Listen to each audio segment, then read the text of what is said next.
Deputado, muito boa noite, obrigado pela presença, tudo bem? Como vai, Alisson? Quero cumprimentar você e a Marina, todos aí da Carta Capital. Prazer estar com vocês aqui nesse momento, para a gente desenvolver um pouco esse momento político tão tenso e intenso que nós estamos vivendo aqui em Brasília. De fato, o deputado, eu quero também deixar claro, a qualquer momento ele pode interromper aqui uma resposta, que ele está no meio da sessão aí, mesmo que virtualmente, ele pode ter que votar em alguma determinada matéria. Deputado, conversando com colegas do senhor, inclusive da oposição, eles me dizem que a PEC é um fato dado que ela vai ser aprovada. A tentativa de postergar essa aprovação foi feita, os deputados de oposição apresentaram requerimentos e, de alguma forma, tentaram retardar essa aprovação, mas me parece que hoje é o dia definitivo e que sai essa aprovação, não sei em que hora. Confirmada essa aprovação, eu pergunto para o senhor se é uma vitória do governo Bolsonaro com a ajuda da oposição, já que parte dela votou favoravelmente ao texto. Olha, Alisson, nós estamos na seguinte situação, nós já votamos o primeiro turno, agora a quebra de interstício, e estamos discutindo o começo, está em discussão o segundo turno já, né, dessa PEC 15, que é essa PEC das bondades bolsonaristas, né? Bom, primeiro eu queria colocar que essa emenda constitucional é uma grande manobra, né? Quer dizer, ela é o que nós estamos apelidando aí a PEC do desespero eleitoral do Bolsonaro. Por quê?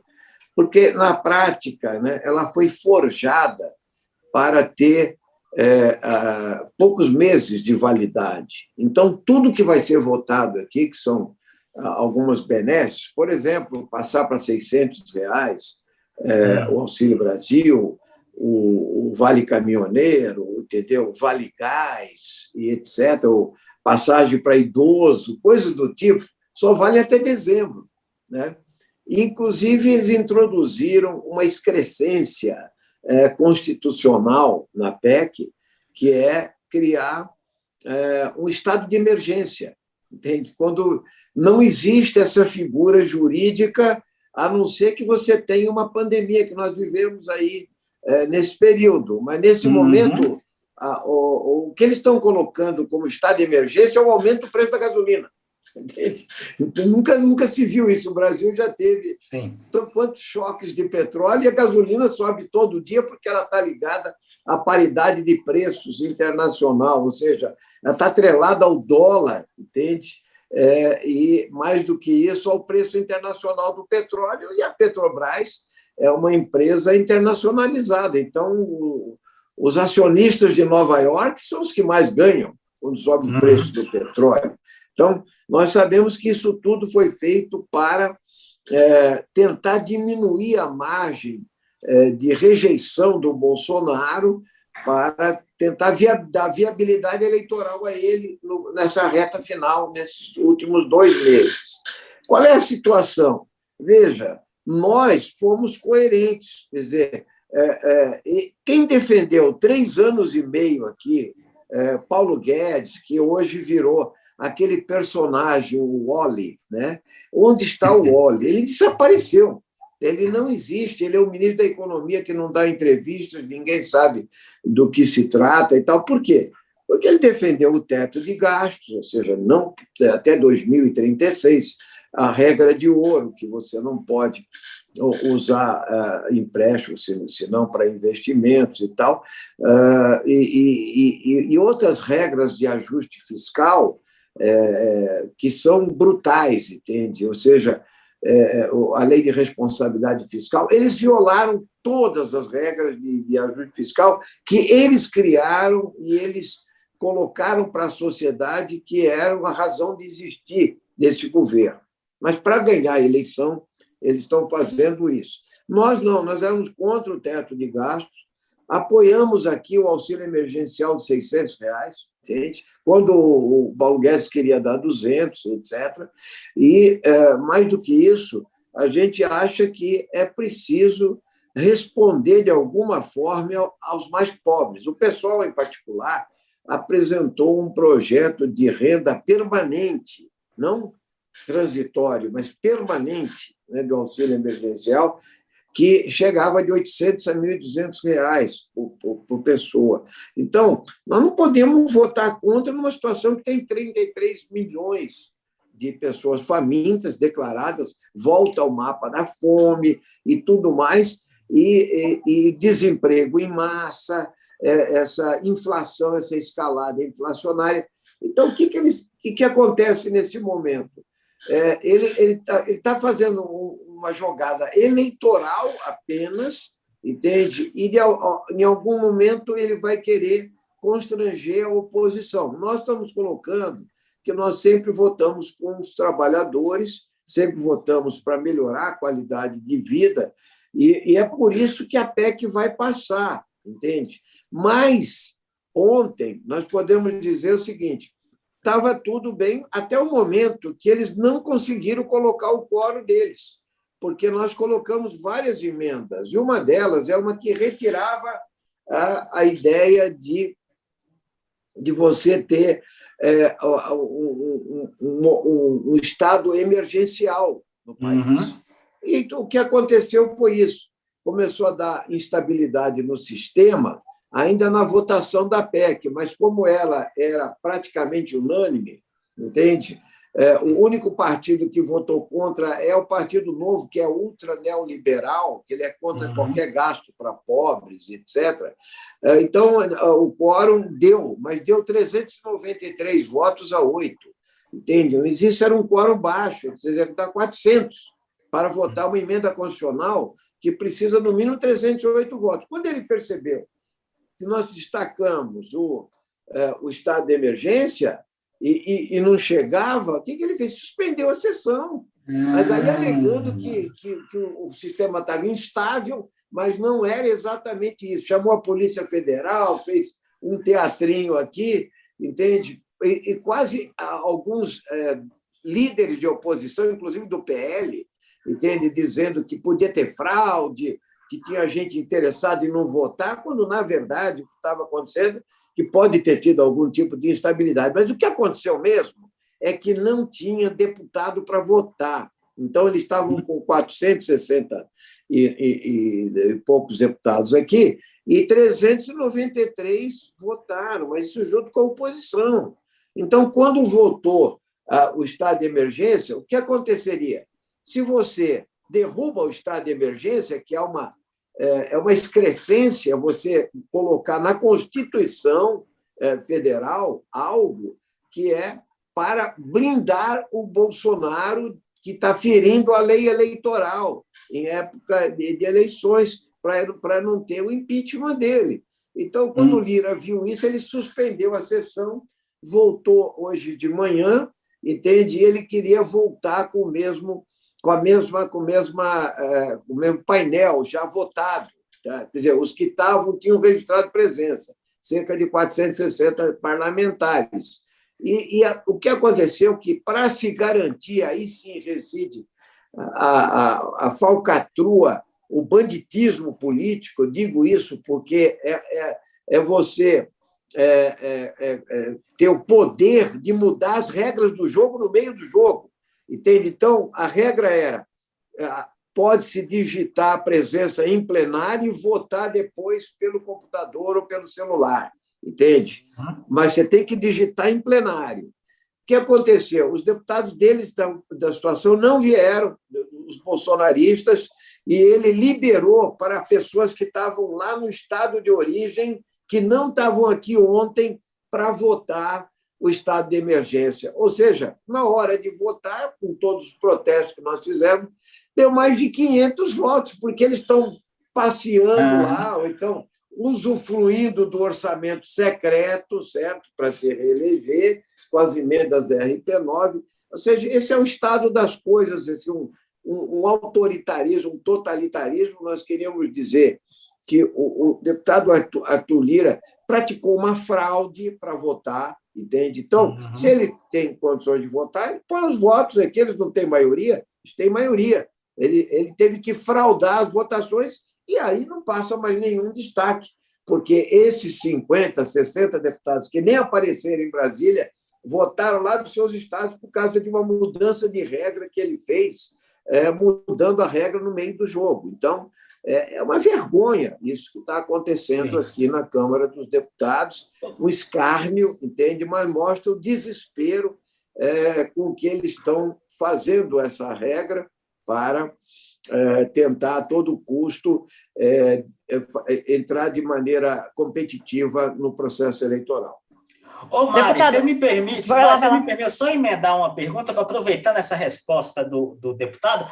Deputado, mas com orçamento secreto, o Lira que atropela todo mundo, por que essa dificuldade de ter quórum? Por que esses deputados bolsonaristas não vieram para uma pauta fundamental para o candidato deles?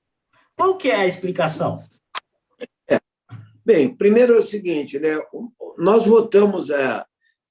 Tem algumas razões, né? Alguns estão em plena campanha mesmo, entende? Vão achar que é o seguinte: um a mais, um a menos, não vai fazer diferença. Mas, como são muitos pensando a mesma coisa, vai fazer alguma diferença.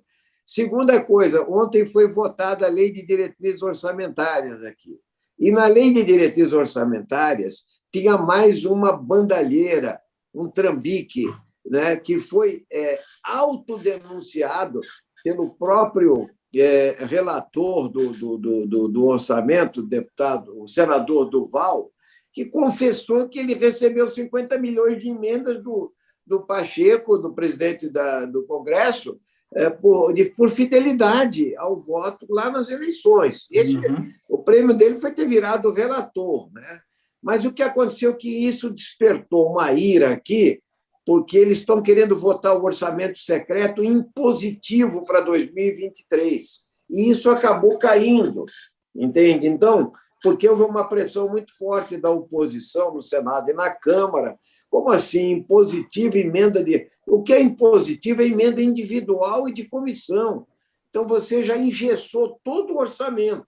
E aí, muitos ficaram insatisfeitos. E também porque, mesmo com orçamento secreto, mesmo com todas essas benfeitorias, entre aspas, dos que são apaniguados do poder, uns ganham mais e outros ganham menos. Então, há uma insatisfação, entende? Quer dizer, o senhor Arthur Lira pode ter 250 milhões para distribuir, a mãe do senhor Ciro Nogueira tem 300 milhões de reais, senadora suplente, entende? Para distribuir para prefeitos, etc. Então, esse conjunto da obra ainda mostra que tem algum grau de insatisfação, mas a maioria, 400 e tantos, estavam aqui. Isso significa apenas o seguinte, que eles querem ganhar a eleição a todo custo, e que o Centrão, cada vez mais, ele está virando uma amálgama. Aquele Centrão que era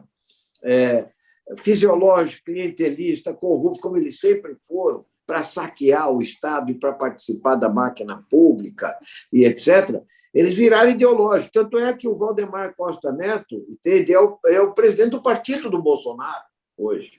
O Arthur Lira e o Ciro Nogueira, e mais os republicanos, formam o trio Parada Dura aqui, quer dizer, ou seja, aqueles que criaram um fisiologismo político e se bolsonarizaram no sentido mais duro da palavra. Eu estou falando de defender teses, de defender a questão de costumes, de defender coisas que o bolsonarismo só era capaz de defender: tortura, defender violência e desconfiar de urna eletrônica. Isso não era do Centrão, entende? E, de outro lado, esse setor que se dizia independente, PSDB, DEM, MDB, etc., uma grande parte, eles se bolsonarizaram também. Eles viraram militância bolsonarista aqui na Câmara. Então, mesmo que o partido, sei lá, tenha uma candidata, Simone Tebet e tal, não se importa, eles já estão na onda bolsonarista, mas pior ainda, no DEM e no PSDB houve uma debandada. Então, veja, essa bolsonarização da política é uma violência, porque é um ataque à própria democracia em si. Não se trata só de partidos fisiológicos, conservadores, clientelistas e etc.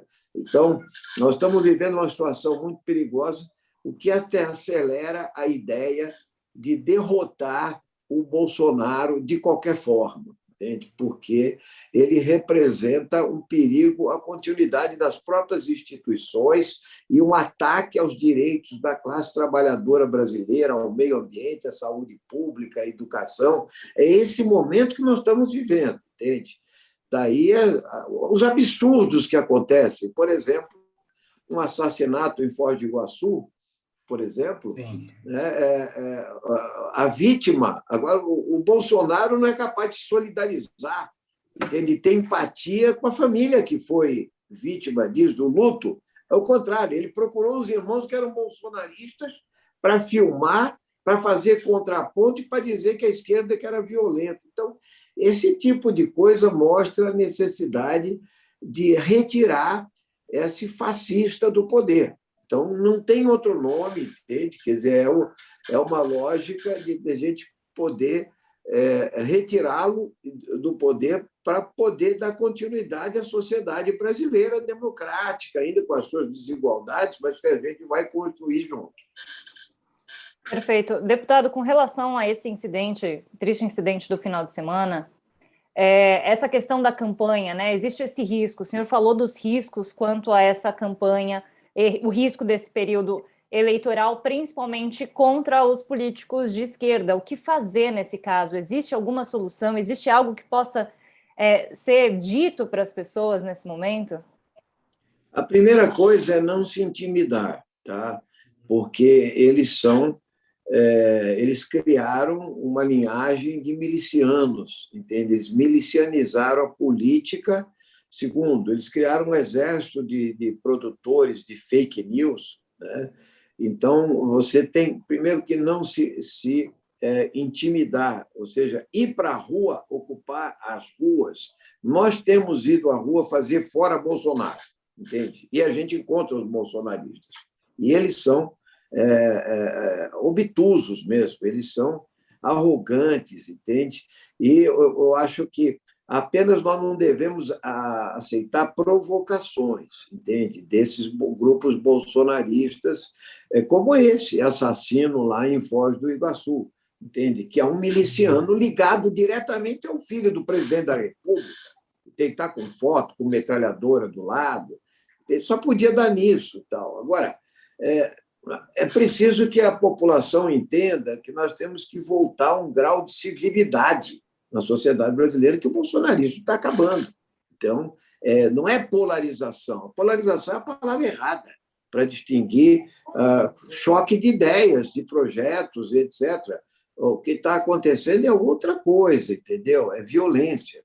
Então nós temos que indicar que o processo democrático exige respeito e nós temos que empurrá-los para a Constituição, para a democracia, para aceitar o diferente, etc. E vai ser uma luta difícil, dura, mas tem que ser travada nas instituições, nas ruas e nas urnas, né? Em 2 de outubro. Então, eu estou vendo assim, entende? Quer dizer, nós não podemos nos intimidar de um lado, não aceitar provocações e fazer aquilo que tem que ser feito, ou seja, convencer milhões de pessoas, mudar corações e mentes e mostrar o retrocesso civilizatório que representa, nesse momento, o bolsonarismo. Eu vou pedir licença a vocês para 30 segundos para votação aqui.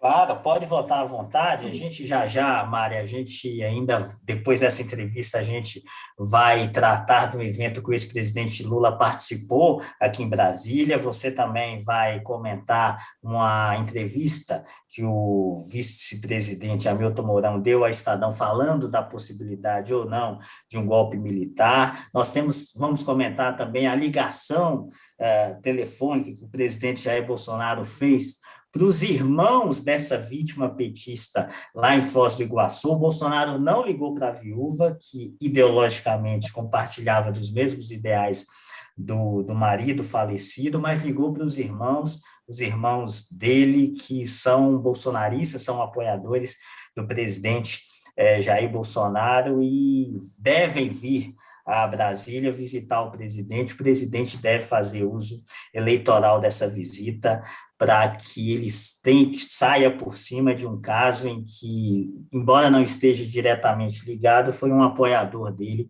que disparou, que matou, assassinou um adversário político. Eu quero aproveitar aqui esse período e agradecer as participações do Charles Nunes, que disse assim: Bolsonaro é corresponsável pelo crime em Foz e deve ser responsabilizado também. Foi assassinado por um bolsonarista instigado pelo presidente genocida, diz o Charles Nunes. A Tereza Cristina: quando sabem que vão perder, aí eles partem para a violência. Queremos paz, queremos o direito de expressar nossas opiniões, diz aqui a Tereza Cristina. Agradeço a participação. Tem mais aqui, já eu continuo lendo. Mas eu quero voltar aqui, deputado, e perguntar o seguinte: muitos colegas dos senhores também apontam para a necessidade de derrotar o Bolsonaro já no primeiro turno. Pesquisa Datafolha, divulgada há algumas semanas, aponta para esse possível cenário, para essa possibilidade do Lula vencer no primeiro turno. Mas eu pergunto para o senhor se essa PEC eleitoral, de alguma forma, não é uma sobrevida para o presidente Jair Bolsonaro, que o ajuda a chegar no segundo turno. Essa é uma preocupação justa, né? Não é à toa que eles estão investindo nessa questão, né? Ao mesmo tempo que eles criam outros elementos de dispersão, como esse questionamento do Exército sobre as urnas. Eles continuam, quer dizer, o Exército está a serviço da sabotagem do processo eleitoral. É isso que está acontecendo. Inclusive, o ministro da Defesa, que nós ouvimos e colocamos na cara dele que o papel do Exército é logística de urna, não é apuração, entende? Eles sabem disso, mas eles insistem nessa questão. A segunda questão é a seguinte: realmente, eles acham que essa PEC pode, digamos, disputar a base que está mais com Lula, que é a base dos de baixo, para usar o termo de Florestan Fernandes, o pessoal que está mais agoniado, que está mais pressionado, que depende para sobreviver debaixo de uma inflação de 30% no supermercado, na fila do osso, etc., ou estão recebendo auxílio emergencial. Então, eles querem disputar essa fatia de até 2 salários mínimos com essas questões. É lógico que ninguém pode dizer de antemão, não tem estudo econométrico que vai dizer qual é a potência dessa investida deles, né? Quer dizer, ou seja, se isso vai sensibilizar ou não. Acho que o presidente Lula é muito consolidado no Nordeste, entende? Então, não é tão simples assim. Mas, de qualquer jeito, é o que eles estão tentando fazer, ou seja, afunilar, tentar chegar mais perto, se aproximar, forçar o segundo turno, certo? Na eleição, das várias maneiras, seja pela intimidação, seja pelo caos que queiram criar, e seja pela questão de ganhar uma parcela da população, a mais pobre, a mais sufocada, entendeu? Pela política econômica devastadora desse governo, com a inflação alta, o desemprego e tudo, perda de direitos e assim por diante. Então, não temos condições ainda de dizer, entende? Quer dizer, em tese, eu acho que eles podem crescer um pouco, mas não o suficiente para evitar um placar mais alargado, que nós queremos que seja o suficiente para chegar no segundo turno, mas não tem bola de cristal hoje que é capaz de dizer o que vai realmente acontecer. Eu espero que a gente consiga chegar no primeiro turno, porque isso seria um grande alívio aqui no Brasil, em termos de distensionamento, porque esse caos à la Capitólio que eles querem criar, digamos assim, como o Trump criou nos Estados Unidos, é o que interessa, quer dizer, a situação caótica, a instabilidade, etc., mas eu acho que eles não têm força para impor, digamos assim, interna e externamente, uma ruptura política e com a continuidade desse desgoverno que nós vivemos. Bom, deputado, já nos encaminhando para o final aqui, em caso de derrota do Bolsonaro, o senhor, como é que a gente pode pacificar essa sociedade com uma ala extremamente extremista que a gente tem hoje, né? O bolsonarismo continuaria o mesmo no caso de uma derrota dele, ou esse movimento termina com o fim do seu líder? Não, eu acho que o Bolsonaro, a existência dele, entende? O processo que levou o Bolsonaro ao poder, né, é um processo que destampou, entende, um bueiro, né, de ideias, de preconceitos, de ódio, né, e de formulações que estavam no subconsciente da sociedade brasileira, que incluíam o racismo, a homofobia, o machismo, a misoginia, mas não só, entende? É o preconceito contra o pobre, preconceito contra o outro, né? O diferente. Então, ele formulou ideias. Isso não vai acabar de um dia para o outro. Agora, quando você tira a caneta da mão dele, você tira um poder muito grande, porque isso é agregador, né?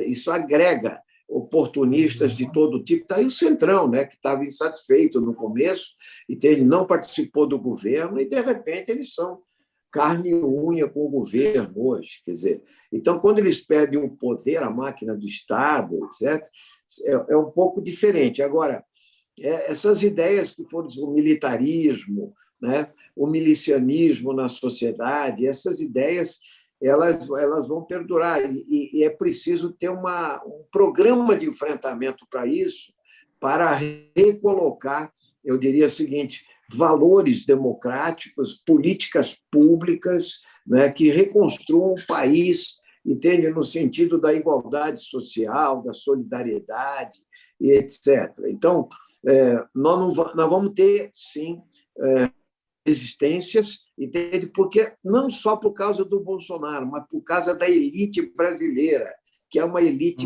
predatória. A mesma elite, essa do capital financeiro, do agronegócio, é uma elite atrasada, é uma elite retrógrada, tirando raras exceções aqui e ali, porque eles não pensam um projeto de nação. Então, vai ser, de novo, a tentativa de forçar o mesmo projeto ultra-neoliberal, entende? Com suporte de conservadorismo social. Então, eu acho que um futuro governo Lula tem que dar demonstrações, se eleger logo de cara, de avançar com a legitimidade da vitória, entende? Para mostrar que lado ele está, entende? Que medidas dá para se tomar, particularmente para satisfazer as necessidades básicas da sociedade, resgatar o direito à educação pública, à saúde pública, resgatar a Constituição de 88, que está sendo tentativa de desmonte, e etc. Mais do que isso, né, mostrar que é possível construir uma sociedade livre, justa, igualitária e soberana, né? Então, eu acredito que eles vão se enfraquecer, mas não vai ser assim a queda do líder, a queda do movimento. Eu acho que vai haver ainda uma direita que se consolidou, uma extrema-direita no nosso país, que nós vamos ter. E isso não está acontecendo só no Brasil, né? Isso, na verdade, é um fenômeno internacional. Aqui, eu diria que ela é mais canhestra, né? Que ela é mais grossa, né? Assim, o Bolsonaro é tosco, né? Essa figura que é capaz de falar que vai fuzilar 30 mil pessoas, um ex-presidente da República. Então, nós vivemos esse momento. Eu espero que a gente consiga virar essa página, entendeu? Afastar o pesadelo, virar essa página e reconstruir a nação brasileira. Ô, deputado, eu quero aproveitar a presença do senhor e, para encerrar, perguntar sobre que papel na aliança com Haddad em São Paulo deve ser destinado ao partido do senhor, o PSOL, já que o Márcio França desistiu e vai ser o candidato da chapa ao Senado. O PSOL quer a posição de vice ou vai ficar esperando um acordo com o PT para o Boulos ser o candidato a prefeito em 2024? Não, eu acho o seguinte, a retirada do Boulos na campanha de São Paulo, ela foi feita no sentido de a gente, além de dar para o pessoal ao tomar decisão de Congresso, né, para apoiar o Lula e não lançar o candidato próprio, depois de toda a sua existência ter candidatos próprios, é devido a uma conjuntura específica, que é esse retrocesso civilizatório, e que só a candidatura do Lula poderia responder a isso, não é porque a gente não tenha divergências com o PT, que algumas nós temos. Então, mas a questão é derrotar o Bolsonaro, esse é o foco principal. Então, em São Paulo, nós tivemos 28 anos de tucanato. Então, nós oferecemos a eles, também internamente, uma pressão muito forte para lançar candidato próprio, né? E nós tivemos, assim, uma generosidade, tanto a nível nacional como estadual, que foi esperar, porque o Márcio França iria dar uma resposta em fevereiro, em março, em abril, até o Datena. E eu acho que ficou claro e lógico, né, que o PSOL, e ainda mais federado, como ele está com a rede e tal, ele é o aliado principal. Já que a escolha do Márcio França finalmente foi para o Senado, não restava outra alternativa, que o pessoal tinha até preferência pelo Senado, entende? Fosse depender da gente. Mas, como essa foi uma escolha do PSB, que é um partido maior, um aliado importante, e etc., seria lógico isso. Então, minha opinião, se o pessoal for excluído da chapa majoritária, é uma injustiça, entende? É algo que não deve acontecer, minha opinião. Entende? Eu acho que essa ideia de que alguns dirigentes do PT estão colocando, porque nós precisamos sempre ampliar para a direita, entende? É um erro, porque, veja, o Alckmin já representa isso. O próprio Márcio França é um candidato e um personagem do PSB dos mais moderados, entende? Ele foi vice do Alckmin e ele tem ideias muito mais moderadas. Então, preciso que tenha uma marca ética, programática, de esquerda, entende?